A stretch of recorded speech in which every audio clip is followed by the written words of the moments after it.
సంవత్సరాల తరబడి ఎన్ని మందులు వాడినా మీ మోకాల నొప్పులు తగ్గట్లేదా? ప్రాణ పెయిన్ క్లినిక్ లో అత్యాధునిక చికిత్స.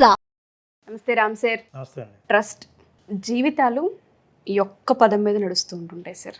మనిషి గురించి పూర్తిగా తెలియనప్పుడు కూడా కొన్నిసార్లు మనం నమ్ముతూ ఉంటుంటాం. కొన్ని పరిచయాలు జీవితాన్ని ఇలా ముందుకు తీసుకెళ్తూ ఉంటుంటాయి. నేను ఫ్రెండ్షిప్లోనే అడుగుతూ ఉన్నాను. చాలా తక్కువ పరిచయం ఉంటూ ఉంటుంది, బ్లైండ్గా నమ్ముతూ ఉంటుంటాం. ఎప్పుడైతే మనం నమ్మి కొంత డబ్బును కావచ్చు, ఫ్యామిలీకి సంబంధించిన విషయాలు కావచ్చు, వైఫ్ అండ్ హస్బెండ్కి సంబంధించిన విషయాలు కావచ్చు, తన పర్సనల్ విషయాలు అనేవి షేర్ చేస్తూ ఉంటుంటాం. ఇక్కడైతే సెక్యూర్ నాకు అని అనిపిస్తూ ఉంటుంది. అలాంటి బలాన్ని మనకి వాళ్ళు ఇస్తూ ఉంటుంటారు. అలాంటి ట్రస్ట్ సడన్గా ఎక్కడో బ్రేక్ అవుతూ ఉంటుంది. ఆ టైంలో పెయిన్ విపరీతంగా ఉంటుంది సార్. ఎలా తీసుకోవాలో అర్థం కాదు. ప్రపంచం అంతా చీకటిలా కనిపిస్తూ ఉంటుంది. తిరిగి వెళ్ళి ఫైట్ చేయలేం, ఒక మాట అనలేం. లైఫ్లో దీన్ని ఎలా హ్యాండిల్ చేయాలి, దానికన్నా ముందు ఓవర్కమ్ ఎలా చేయాలి? ఎప్పుడైతే ట్రస్ట్ బ్రేక్ అవుతూ ఉంటుందో దాన్ని ఓవర్కమ్ చేయడమే చాలా పెద్ద టాస్క్ అవుతూ ఉంటుంది. ఎలా సార్? ట్రస్ట్ను సంపాదించాలంటే ఒక్కోసారి జీవితకాలం పడుతుంది. బ్రేక్ చేయాలంటే ఒక్క క్షణం చాలు సార్. కొలాప్స్. అది ఇక రీబిల్డ్ చేయాలంటే ఇంకో జీవితం కాదు.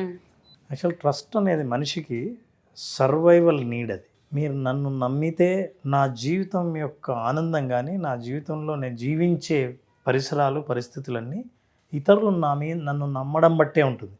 ఫర్ ఎగ్జాంపుల్, నేను ఒక జాబ్ చేస్తుంటే నాకు శాలరీ ఎందుకు ఇస్తారు? నేను పని చేస్తున్నప్పుడు నన్ను నమ్మితేనే, నా పనిని నమ్మితేనే అప్పుడు నేను సేఫ్గా ఉంటాను.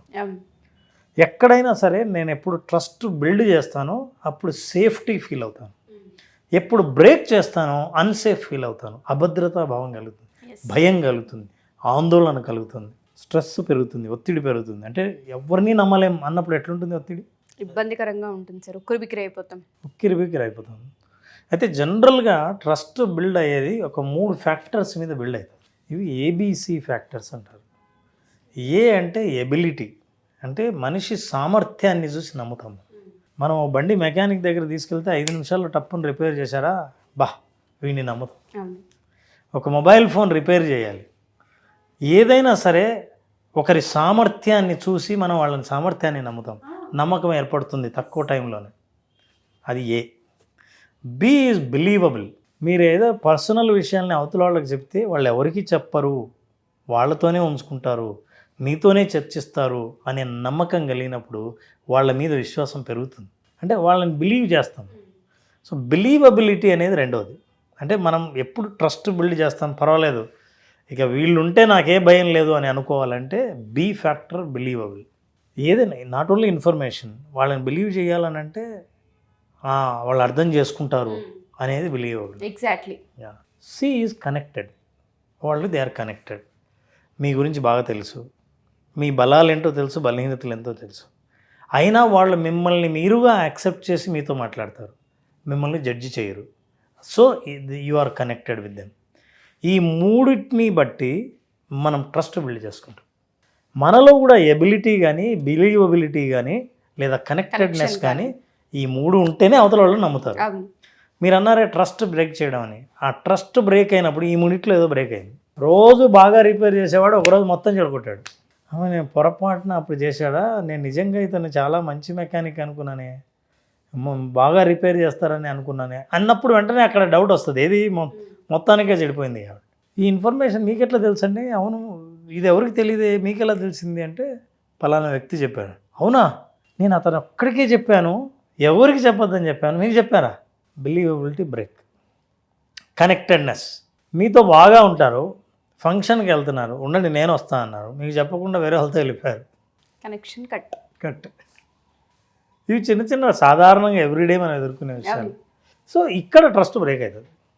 మన అనుకున్న వాళ్ళు బ్రేక్ అయితే ఎలా అని అనుకున్నారు కదా. నా ఆన్సర్ చాలా సింపుల్.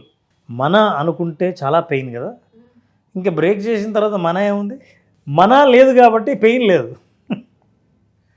మన అని అనుకుంటే చాలా పెయిన్, ఇక మన లేదు కాబట్టి పెయిన్ లేదు.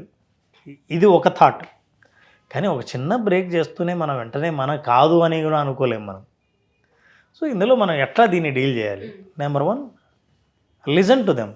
అంటే మీరు అనుకున్నది, నేను ఇలా అనుకున్నాను, నేను ఇలా ఫీల్ అయ్యాను, మీరేమంటారు అని వాళ్ళు చెప్పే మాటలు వినండి.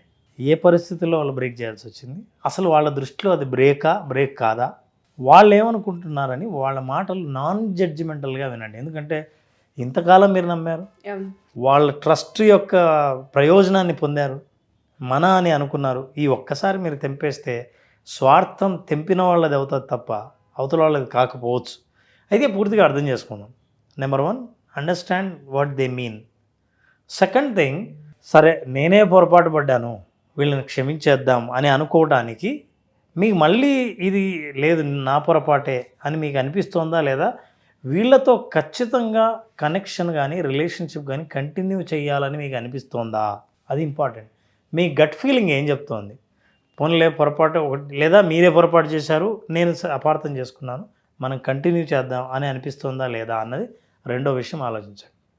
మూడోది, you should carefully listen to them to understand what is your definition of breaking the trust. కొన్నిసార్లు చిన్న విషయాలకి చాలా తీవ్రంగా స్పందిస్తుంటాం.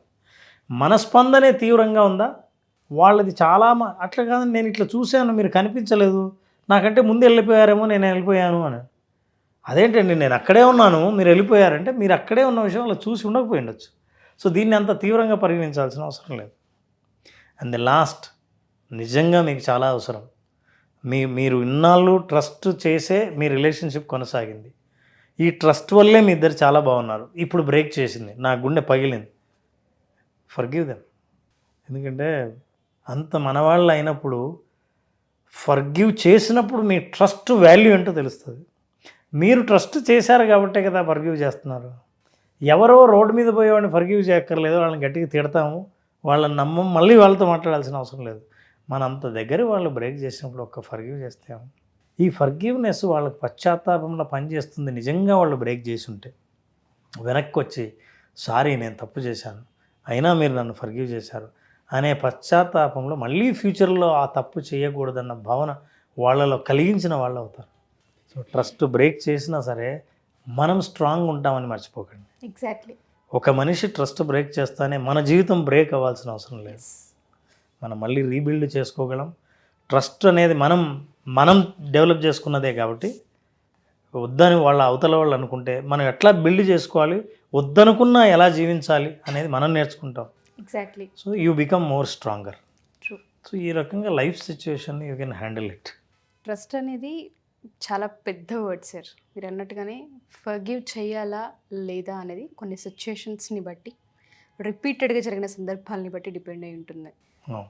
అండ్ దాంతోపాటు మనం తీసుకుంటున్నామా లేదా అనేది చాలా అవసరం. ఫస్ట్ మనం రీబిల్డ్ చేయగలమా, మన ద్వారా పుట్టిందే కదా, నేను నమ్మితే పుట్టిందే ట్రస్ట్, అది ఫస్ట్ మనం క్యాచ్ చేయగలగాలి. అది బ్రేక్ అయినంత మాత్రాన జీవితం బ్రేక్ అయిపోయిందని ఆగిపోతే ఒక మనిషి కోసం జీవితం ఆగినట్టు అయిపోతూ ఉంటుంది. ఇంకో యాంగిల్లో ఆలోచన చేయొచ్చండి.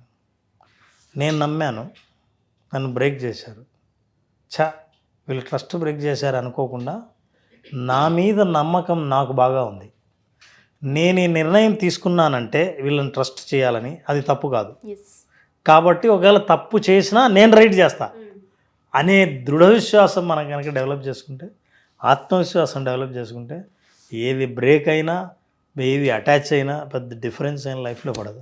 Wonderful sir. Thank you sir. Thank you so much. Thank you so much. Suman టీవీలో మీ పర్సనల్ అండ్ బిజినెస్ ప్రమోషన్స్ కోసం కింది నెంబర్కి కాంటాక్ట్ చేయండి.